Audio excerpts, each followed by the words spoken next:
GénérationSoccer.tv vous est présenté par Coca-Cola. Ouvre-toi du bonheur et les boutiques Passion Soccer, la qualité avant tout.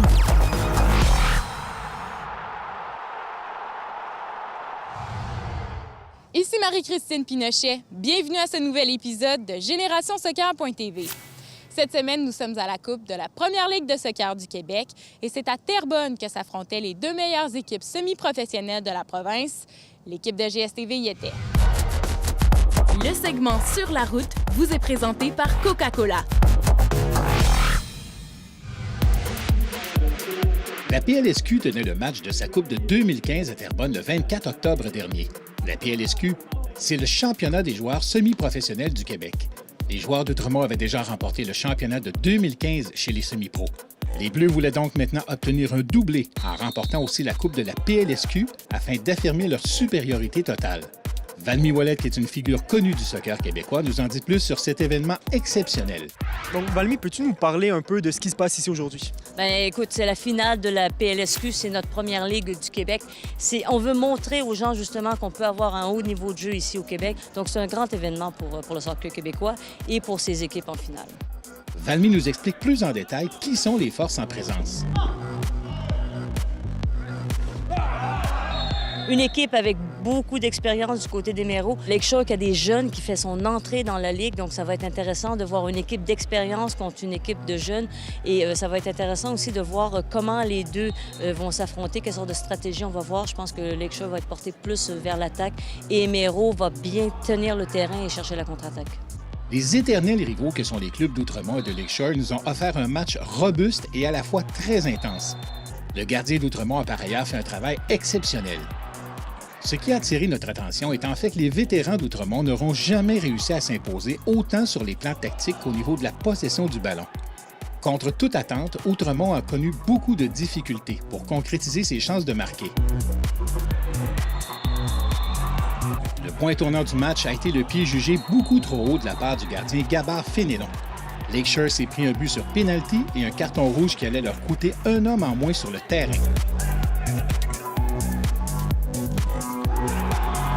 Ironiquement, à la suite de leur déboire, la qualité de jeu des hommes de Lakeshore a littéralement explosé. Même à 10, les hommes en blanc ont redoublé en qualité et en intensité. Lakeshore n'avait absolument pas l'intention d'offrir une promenade de santé aux favoris de la PLSQ.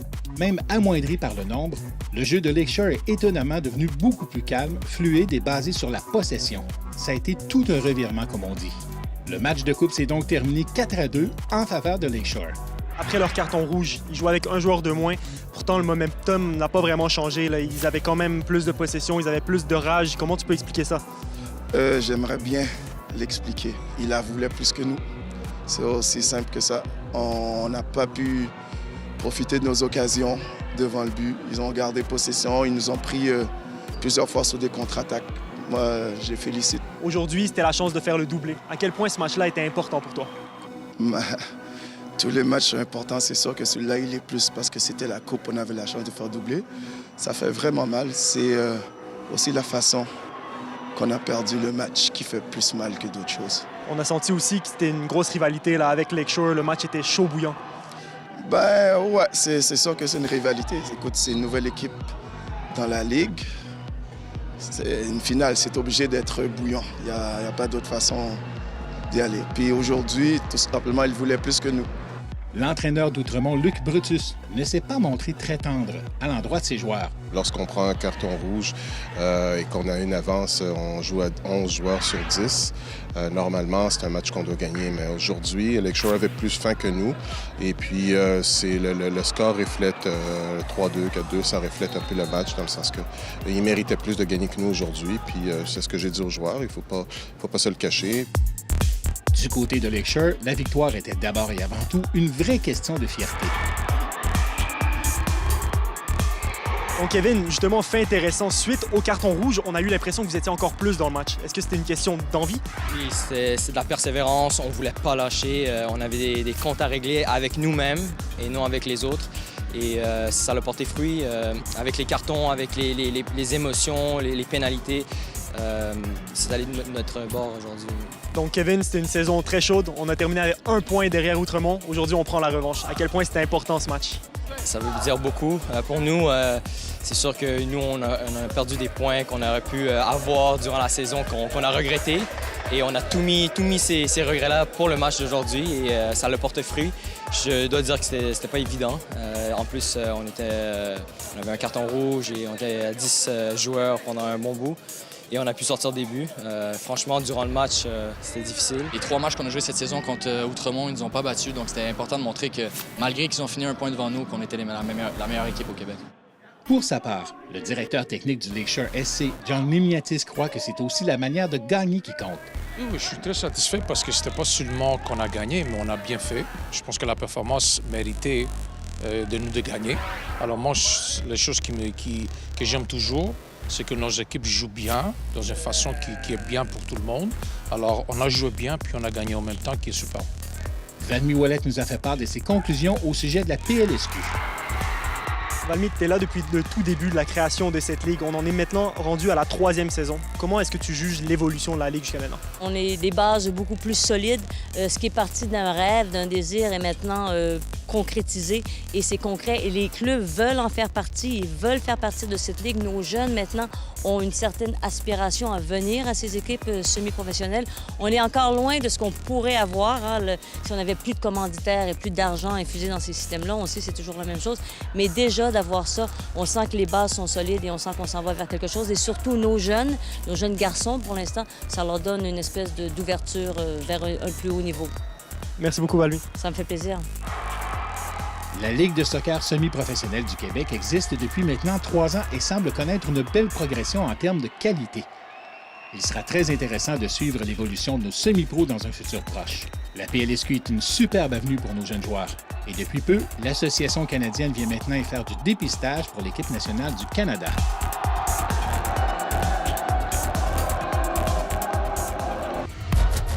Le conseil Santé Soccer de la semaine vous est présenté par Kinatex Sport Physio. Pour la question Santé Soccer de la semaine, nous demandons à Stéphane Lamy, le coordonnateur médical de l'Impact de Montréal, quoi faire lorsqu'on a une ecchymose.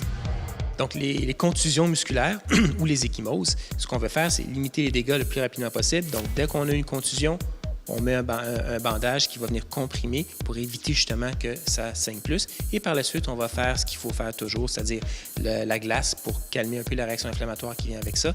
Et ensuite, c'est une question de drainer tranquillement le sang avec soit des massages légers, soit avec de l'activité cardiovasculaire légère. Après la pause, un milieu de terrain qui fait une grande différence chez les semi-pros, Cédric Carrier.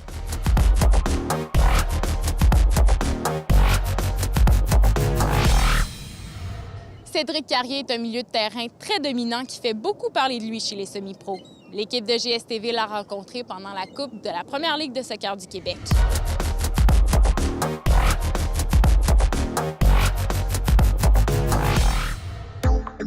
Nous sommes toujours à la Coupe des semi-pros de la PLSQ et une partie de notre attention a été portée sur un joueur vedette de la Ligue, l'exceptionnel milieu de terrain Cédric Carrier. Nous vous le présentons à l'instant. D'un point de vue personnel, tu ouvres le bal, tu marques le premier but de ton équipe, ensuite tu es sur l'action qui mène au deuxième. Est-ce que tu es satisfait de ton match? Je suis satisfait de mon match. C'est sûr que j'aurais voulu peut-être rester jusqu'à la fin sur le terrain, mais malheureusement j'ai eu un coup à la hanche qui me limitait un peu. Mais j'ai donné mon 100%, c'est ce que l'entraîneur demande tout le temps. Donne ton 100% à tout le monde. Je pense que tout le monde a fait ça, donc personnellement, je suis satisfait. Et en plus, écoute, comme tu as dit, je marque un but, je participe au deuxième et on a la coupe, donc quoi de mieux. Donc Cédric, tu es notre joueur de la semaine. J'aimerais un peu que tu te décrives en tant que joueur. Je pense que je suis un joueur technique, quand même créatif sur le terrain. Pas les plus costauds comme vous pouvez voir, mais je suis combatif, donc j'aime mes coéquipiers à bien défendre. Et je pense que dans les moments difficiles, je baisse pas la tête. Ton coach dit de toi que tu es un leader technique au sein de l'équipe. C'est quoi les caractéristiques là, qui font en sorte que tu es appelé comme ça? Leader technique, je pourrais dire peut-être que c'est le fait que dans les moments des fois un peu plus serrés contre des équipes qui défendent bien, peut-être que j'arrive à trouver les petits trous qui aident à amener un petit but, à amener une occasion. Probablement ça, ce qu'il veut dire. Ouais. Donc Cédric, c'est la 3e année de la PLSQ. C'est ton 3e club en PLSQ, Lakeshore. Comment est-ce que tu trouves Lakeshore par rapport aux 2 autres clubs pour lesquels tu as joué? Mais les deux autres clubs, écoute, moi, tout partout où j'ai joué, j'étais satisfait. J'ai obtenu des bons résultats aussi. C'est sûr, à Brossard, j'étais avec Bill, qui est mon entraîneur aujourd'hui. Et à Longueuil, c'était une bonne ambiance aussi. On a gagné la Ligue, on est allé en finale. C'est juste que je pense que là, on a un groupe un peu plus solide et un peu plus âgé aussi. Donc, il y a plus de sérieux aussi. Donc, j'ai aimé mon parcours, mais c'est sûr que là, je suis satisfait où je suis et j'aime l'équipe dans laquelle je joue en ce moment. Aujourd'hui, Lakeshore, d'ailleurs, a montré une belle image. Vous avez joué au ballon malgré que vous aviez un joueur en moins. Est-ce que c'est un style de jeu qui te convient particulièrement? Exactement. De toute façon, c'est pas juste que ça convient à moi, ça convient à l'équipe. Quand on essaie de jouer long et jouer, vous avez pu voir, on n'a pas nécessairement beaucoup de joueurs très costauds dans l'équipe. Donc notre force, c'est jouer au sol. Et quand on joue comme ça au sol, on a les résultats. Quand on essaie de sortir de cette zone-là, ça ne marche pas. Le directeur technique du club de soccer de Lakeshore nous dit ce qu'il pense de son milieu de terrain. Quand Bill m'a dit qu'il va venir à notre équipe, c'était superbe. Moi, je connais très, très bien. C'est un joueur qui, offensivement, il est très, très talentueux. Du côté technique individuel, il est superbe. Puis c'est un gars qui nous avait aidé énormément pendant la saison et aujourd'hui pendant le final. Qu'est-ce que ça apporte à l'équipe d'avoir un gars comme lui, capitaine? Moi, je trouve que c'est un superbe choix parce qu'en plus, c'est un de meilleurs joueurs sous l'équipe. C'est intéressant aujourd'hui parce que les quatre milieux de terrain, deux de chaque côté, ils ont deux gars qui ont été ensemble au Centre national. Ibrahim de l'autre côté, Sean Rosa, puis Kevin Chang, puis Cédric, ils ont été tous ensemble au Centre national. C'est super pour moi, personnellement, de le voir parce que je connais depuis longtemps, puis j'étais entraîneur avec eux au Centre national. Alors, c'était super. Donc, est-ce que tu dirais que Cédric a une bonne influence sur et hors terrain? Bien évidemment. C'est pas un gars qui parle beaucoup, c'est pas un gars qui exagère par rapport aux choses, mais c'est un gars qui, comme je disais, c'est un bon joueur, il est calme, il est bien, son personnalité est très, très bien. Alors, c'est un bon choix pour capitaine. Et si tu devrais vraiment délimiter là, ses meilleures qualités et sur quoi il doit s'améliorer? Bien, comme on a dit, il est superbe du côté offensif. Il joue avec les deux pieds, il est capable de donner le ballon comme il veut. De l'autre côté, son côté défensif, il faut qu'il s'améliore, évidemment. S'il veut jouer dans encore un plus haut niveau, évidemment, ça prend plus que ça. Mais c'est une question de défendre un peu mieux, mais pas du côté d'attaque, parce que du côté d'attaque, il est super. Le milieu de terrain de Lakeshore a aussi été nommé Ballon d'or par la Fédération de soccer. Tu as été nommé Ballon d'or à ta première saison de la PLSQ en 2012. Comment est-ce que tu comptes aller chercher un nouveau titre? C'est sûr que la compétition est là. À chaque année, il y a les Moudjans, il y a les joueurs qui marquent les buts. C'est difficile, mais tout ce que je peux faire, c'est continuer à performer le meilleur de mes capacités. Marquer les buts, c'est sûr, je joue un rôle très offensif, donc c'est de mettre le ballon au fond du filet. Cette année, je l'ai fait. Peut-être j'aurais voulu le faire plus, mais bon, j'ai mis les buts qu'il faut. Maintenant, on verra les votes et tout. Quels sont tes objectifs à court terme et à long terme? À court terme, ce serait de rester bien entendu là. À long terme, c'est sûr que bon, j'ai 25 ans, donc on se concentre beaucoup sur les études, terminer bientôt et on essaie de combiner les deux à 100%. Cédric, félicitations pour cette coupe et merci beaucoup. Merci beaucoup, ça fait plaisir. Merci. Cédric Carrier, un talent indéniable pour notre soccer québécois. Après la pause, nous sommes chez les semi-professionnelles féminines avec une joueuse exceptionnelle, Vanessa Legault-Cordisco. La défenseur Vanessa Legault-Cordisco est clairement dans une classe à part. Nous l'avons rencontrée pendant la finale des équipes semi-professionnelles féminines de la W-League à Laval.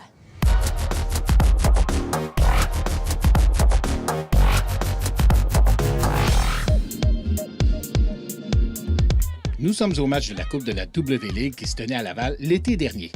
La W-League, c'est la ligue féminine semi-professionnelle d'Amérique du Nord.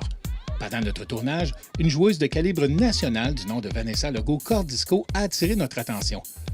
Vanessa, qui est le défenseur latéral des Comètes de Laval, nous a fait part de ses impressions au sujet du tournoi. C'est sûr que c'est le fun de finir sur une bonne note. C'est sûr qu'on aurait aimé ça être pour la première place ou la deuxième place, mais c'est toujours le fun de finir une saison avec une victoire, puis je suis vraiment fière de l'équipe. Tu es une latérale très offensive. Qu'est-ce qui t'inspire? Est-ce que tu as une joueuse ou un joueur qui t'inspire pour ce style de jeu? Pas vraiment. C'est juste que moi, avant, j'étais une winger. Puis on me déplaçait à l'arrière, fait que j'aime vraiment ça attaquer. J'ai toujours été plus offensive que défensive, mais ils m'ont mis à l'arrière parce qu'ils aiment ça avoir des défenseurs qui attaquent beaucoup. Est-ce que ça fait partie des consignes de ta coach ou c'est toi personnellement qui prends l'initiative de monter, de redescendre? C'est sûr que ma coach me le dit, mais c'est moi personnellement qui aime se monter beaucoup. Ce qui saute aux yeux, ce sont les qualités techniques et le puissant leadership de Vanessa sur le terrain. Je dis les filles, montez, descendez, c'est toi qui portes la voix, c'est toi vraiment, comme on va dire, tu es vraiment une seconde capitaine. Ça te vient naturellement ou c'est toi de toi-même, de ton initiative qui décide de donner cette pression à l'équipe?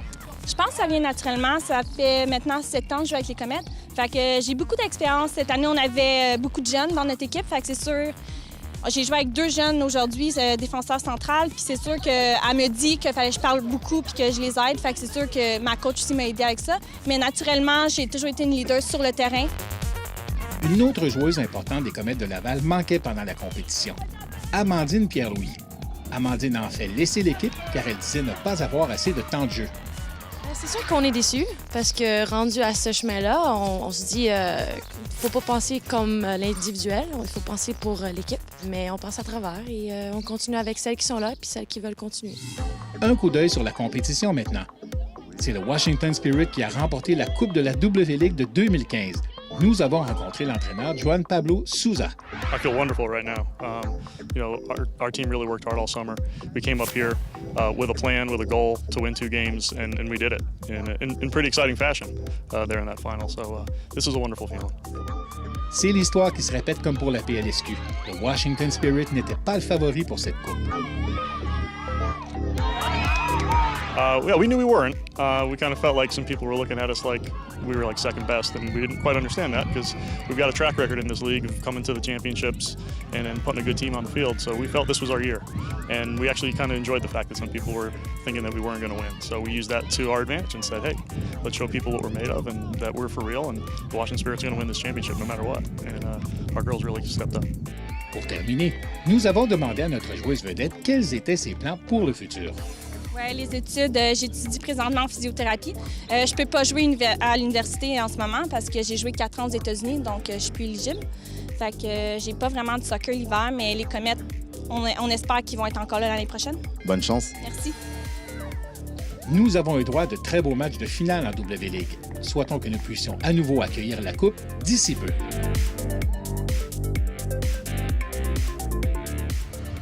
Après la pause, une recette de bruschetta hautement nutritive. Cette semaine, nous vous proposons une recette de bruschetta californienne hautement nutritive. Le segment Nutrition Soccer vous est présenté par les œufs. Je suis en compagnie de notre chef Stéphane Fontaine au restaurant boutique Les Cavistes.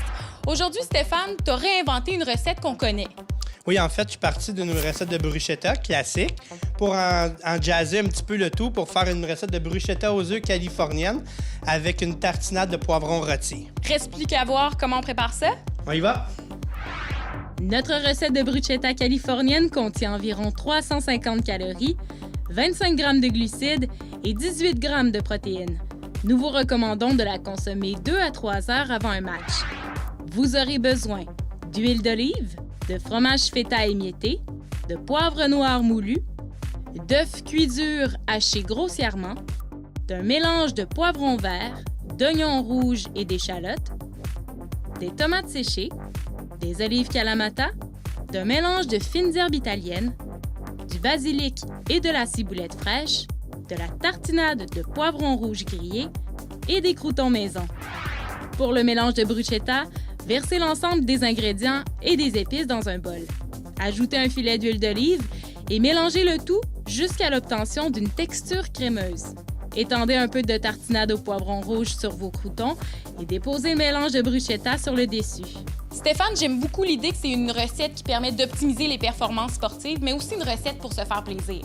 Oui, en fait, ce petit canapé-là, on peut le servir sans problème dans un wrap ou dans un sandwich pour emporter. Bref, c'est une belle recette passe-partout. Merci Stéphane. On s'en va voir Eve Crépeau qui répond à notre question nutrition de la semaine.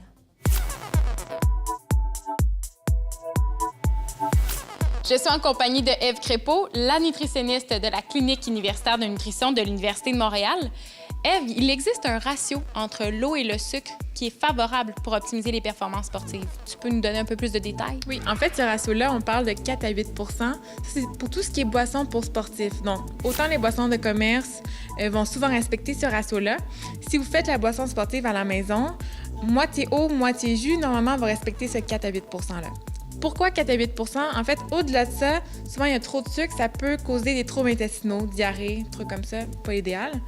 En bas de 4 % il n'y a pas suffisamment de sucre pour optimiser la performance sportive. Donc, avoir le bon niveau d'énergie. Exactement. Merci, Ève. Ça me fait plaisir.